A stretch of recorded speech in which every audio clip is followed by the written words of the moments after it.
Hi, everyone. Welcome to A New View. I'm Shira, and I'm here with Kim, Lee, and Juji.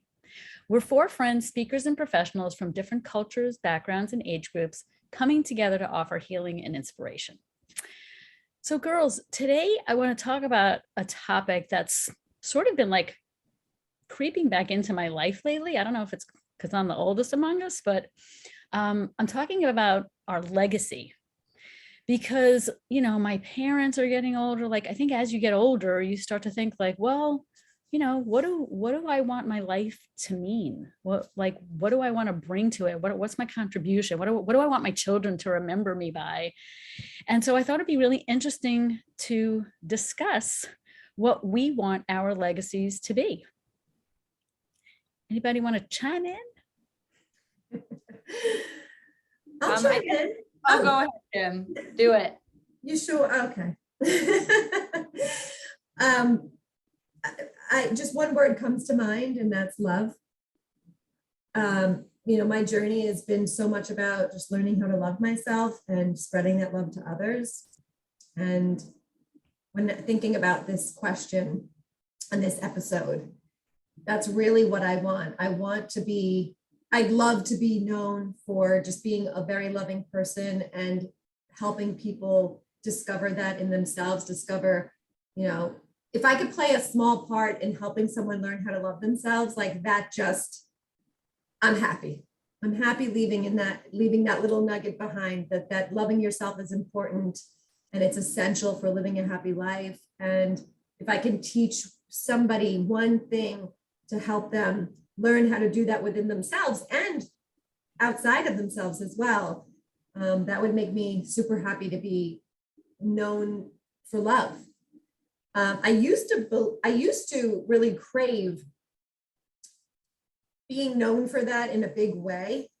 I used to dream about like being on Oprah and writing 5 different self-love books and just, I think we mentioned it in our conversation, like just getting that big lifetime achievement award for self-love and like just going out in this big, big, big way. And I used to need that.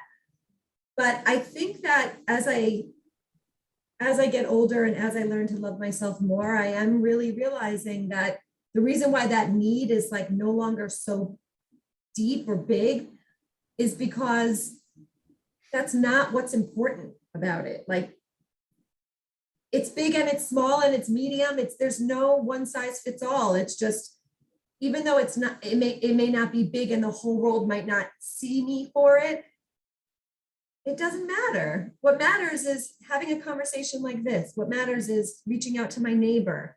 What matters is helping my mom. What matters is, just putting a video like this out there for even one person to be impacted. Like, it's on that smaller everyday level that it is big in its own way. And I don't know, it took me a while to get there, but now I really see that. And now I try even more to just have a moment or two a day. If I have more than that, great. If I have one moment, amazing, then it's a good day. If I love myself today in some way, shape, or form, it's a good day. If I, express love to you, if I have a really loving moment with you, that's like time on this planet that I'm spending well. That's all I could ask for. My uncle actually just passed away yesterday or 2 days ago. And my aunt, his wife, she said to me yesterday, she said,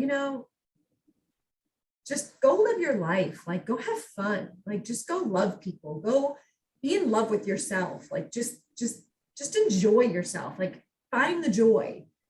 And she's so right. And it's not just about like us and our own journeys, but like how I use my energy towards others in that loving way too. So yeah, long story short is I'd like to be left known for just love. I love that. I love that. I love But no, you. because I can relate to this whole, lifetime achievement award, and I want to impact as many people as possible, and just big, big, big. And I think that our society and the media like really drill that into us. Like, you hear about these people, especially now, where like anybody can be an influencer, a celebrity, a star. It's like, it's not all it's cracked up to be. We know that, but I feel like my legacy is music. I mean, you all know how much I love music and writing it and writing poems. And that's just, it's funny because Shira in Hebrew means song. Thanks, Mom. Maybe you didn't know that, but that's the truth. So I feel like I've shifted when I think about my legacy, I've shifted it more to the direction of service and contribution as opposed to accolades or like winning awards and stuff. Like, would it be amazing if a song I wrote, I don't know, like made it into a movie or in a commercial and everybody was singing in it? That's one way to look at it. The other way to look at it, because my goal is to not just write songs, but write songs that heal people, because music has like an inordinary, extraordinary way of making us feel things and like cementing a concept or an emotion or an aha moment, whatever it is. Like, how many songs have we heard that make you go, oh my God, like I never, like it just makes you feel something, you know?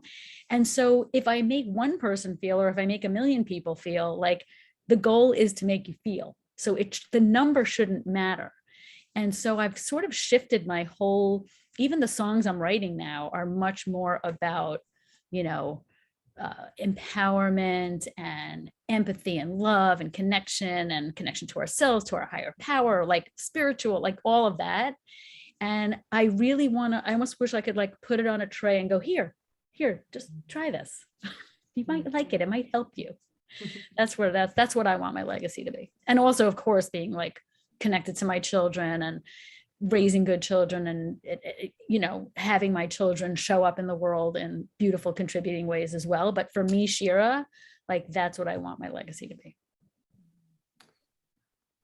I feel like you both have like these, it was like always honorable, and then it just like got even more like dialed in this like very beautiful way for me. Like I felt like I wanted my legacy to be like wealth and fame and money, like kind of this like rock and roll whatever for a long time. And it was very superficial. I wanted my legacy to be something, even though it had to do with being empowered or whatever, I wanted it to be like empowering to people to see that somebody could come from very humble beginnings and end up in a, you know, like a higher place, I guess. And it wasn't until I actually did Landmark, which is something that we talk about all the time, that I understood the difference between wanting to be successful and wealthy and seeing how being of service could be an impact that I wanted to have. And I don't think those two things are actually mutually exclusive. You know, I remember actually being told fairly early on, like, yeah, you want to be generous and you want to be somebody that is of service to people, but like, you need to make sure that you're okay. You need to make sure that you have abundance for yourself, or else like, what is this for? You're not here to be a martyr. You're not here to give it away for free either.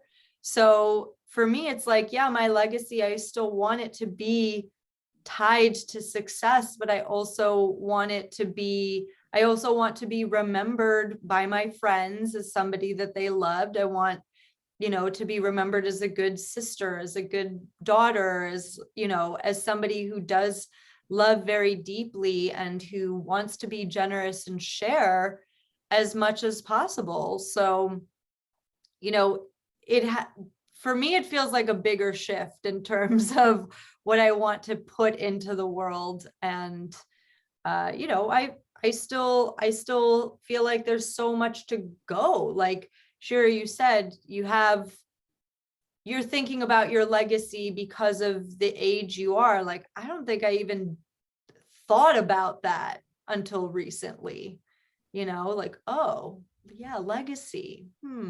Interesting.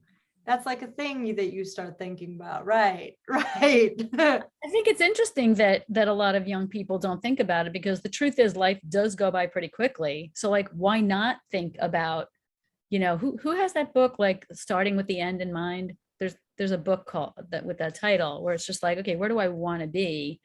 And then sort of like, looking back on, like, picturing yourself older, looking back, like, what would I want to have been known for or contribute or whatever? What do I want my legacy to be? I think it's a really good question to ask yourself young. Mhm. Well, and life seems to move faster as you get older. I brought this question up to my niece, who at the time was 14, and she just literally rolled her eyes. So I was like, think about what mark do you want to leave on this world? And she was like, please. There's a reason, like, a lot of us don't really even think about it. But I think for me, when we brought up this topic and I really started to think about it, it put some pressure on me, because I also have not really thought about that. What do I want to leave as a legacy?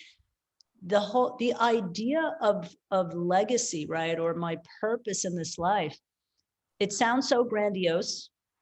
And on the one hand, it also made me feel like I need to fill a void. Like I need to do something. I need to work towards something that will be my legacy. And it doesn't feel so good to think that way, or to feel any kind of pressure, so to speak, because similarly to something you said, Kim, it's in the day-to-day things that we do. And what I hope is that on a daily, all the time till the day I die, that I'm able to contribute in some way. I want to be in service every single day in whatever way I can, whether it's saying, hello, how are you today, to a clerk at the store, or whether it's doing a much bigger something for someone. And these are the things for me that I believe life will start to reveal our true nature and who we are as we age and as we get closer to our end. And that in and of itself will be enough of my own legacy. I don't, and I can't right now put it into words. This is so interesting. I just had a little bit of an epiphany, but it's not going to sound like an epiphany. Mhm. So, because I was thinking, the reason this all came up for me as a topic is because I just shipped off my entire micro cassette diary library to a place called Legacy Box, where you literally I have like literally 100 micro cassettes. And even besides that, I have diaries that I wrote in since before college. So I literally feel like I'm going to give to my kids. I'm like, and here's my life, because I have a lot. And micro cassettes are going to, the way of the dinosaur now. So I have to have it transferred to the cloud, which is what I just did. And so that got, like, the word legacy just started me thinking. And so a lot of us think of like legacy as the things that we do. Like I'm sitting here going like, I want to be known for, making people feel through the songs that I wrote, blah, blah, blah. But when I'm just having like another layer of legacy. And that is that while I lived, I really lived. Like I felt the feeling of being alive, not just like drudgery and what am I going to do next, and worry and fear and doubt and all of that stuff. Like a lot of us sort of like heads down, like we just sort of walk through life that way. But I feel like through my meditation, through connections with you beautiful women, and even just groups that I belong to, like all of the discoveries that I've had in my life about myself just make me feel so alive.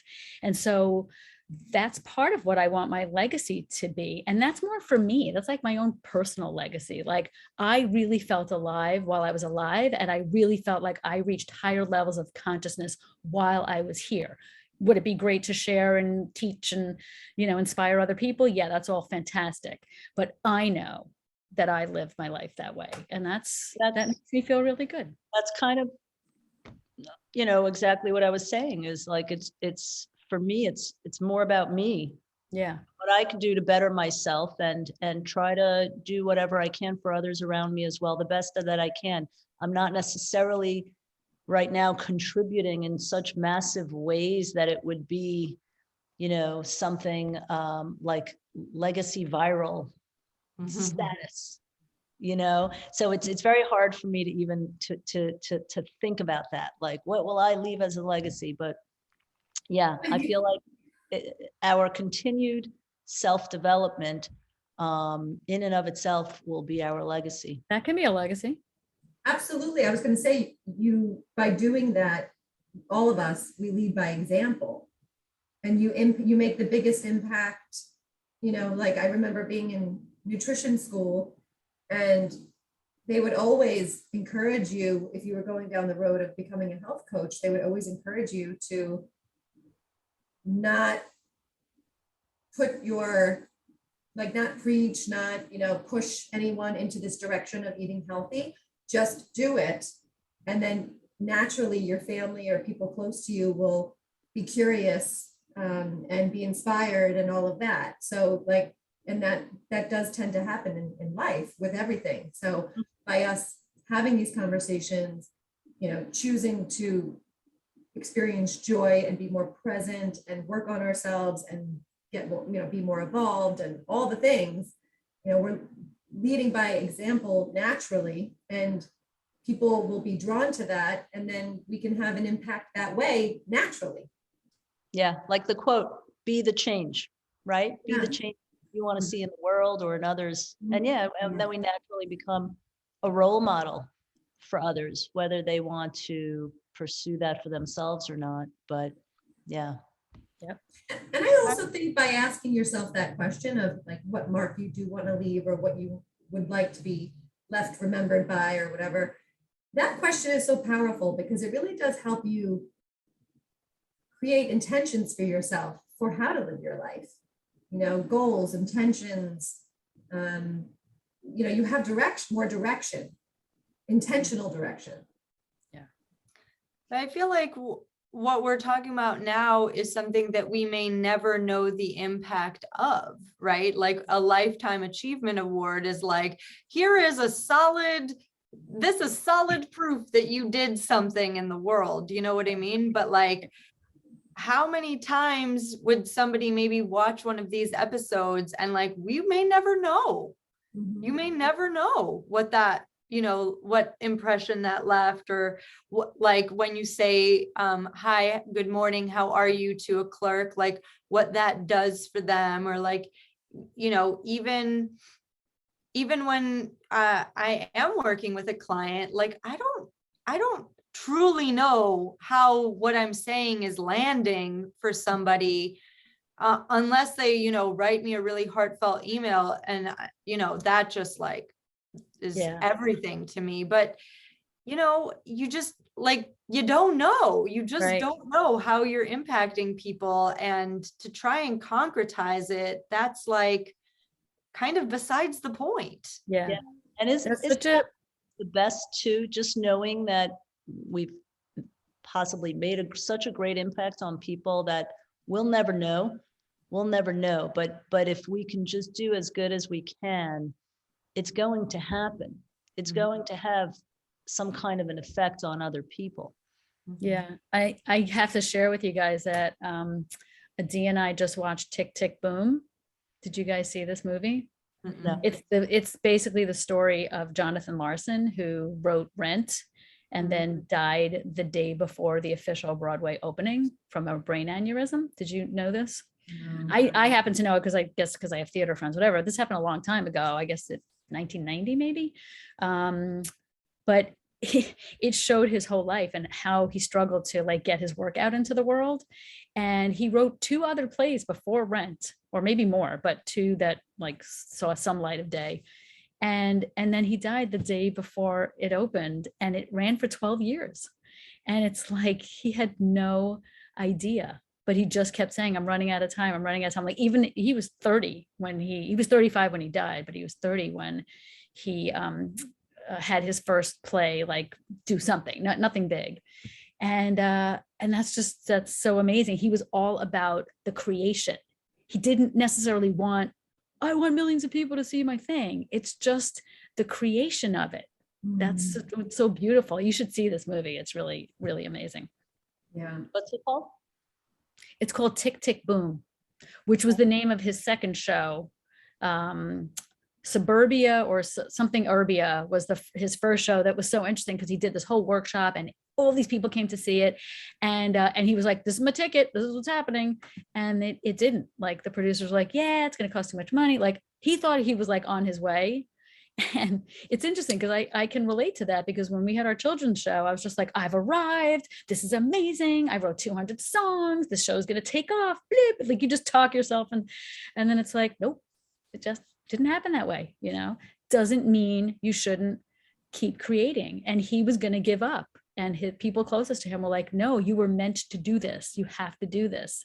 And he did. And then thank God he did, because then he created Rent. And it's just so amazing. And you know what comes to mind when you say that is like, you don't have to stop creating but hopefully we're not creating.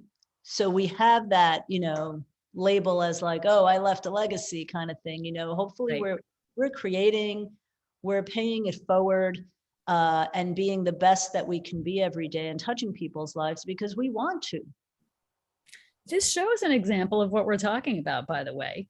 We're doing this because it heals us and we hope that it heals and brings inspiration to other people. So that's such a beautiful place to wrap our show, don't you think? It's really about it's really about the journey. It's not about that end result, right? Yeah. If we could just all get that through our thick skulls, it'd be great. Well, we hope you enjoyed our conversation as much as we did. If you like our videos, please subscribe to our channel and be sure to let us know if you have any topic requests or questions by commenting below. We'll see you all soon. Thank you so much for watching and stay safe and have a beautiful day.